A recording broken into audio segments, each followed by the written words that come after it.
আমি আজকে করব মুগ ডাল দিয়ে আলু পটলের তরকারি। ডালটা একটু ভেজে নিচ্ছি। ডালটা ভেজে নামিয়ে রেখেছি, কড়াইতে তেল দিয়ে দিয়েছি। এবার কেটে ধুয়ে রাখা আলু পটলটা দিয়ে দিচ্ছি। অনেকটা হলে আলাদা আলাদা করে ভাজতাম, কিন্তু অল্প, তাই আমি একবারে দিয়ে দিচ্ছি। এবার দিয়ে দিচ্ছি একটু লবণ,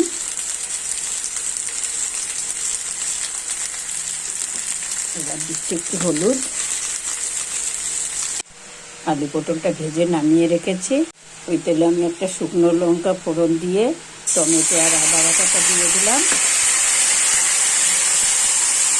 আদা, কাঁচা লঙ্কা, টমেটো ভাজা হয়ে গেছে। এবার দিয়ে দিলাম জিরা বাটাটা। এবার দিয়ে দিলাম পোস্তটা। এবার দিয়ে দিলাম একটু চিনি। এবার দিলাম একটু হলুদ। হয়ে দিচ্ছি আমার মশলা কষা। এবার আমি আলু পটলটা ঢেলে দিলাম।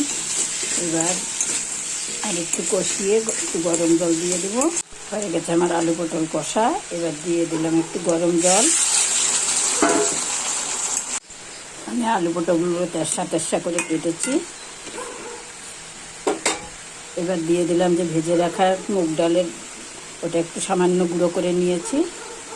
হয়ে গেছে আমার রান্না। এবার একটু গরম মশলা দিয়ে দিলাম। এবার একটু ঘি দিয়ে দেব।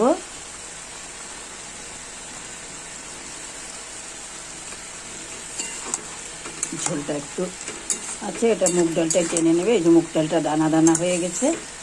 এটা হয়ে গেছে আমার রান্না পুরো কমপ্লিট। বন্ধুরা, তোমাদের ভালো লাগলে তোমরা করে খেও। আমাকে লাইক করো, শেয়ার করো, সাবস্ক্রাইব করো। আজ আসি, এরপরে আসবো অন্য ভিডিও নিয়ে।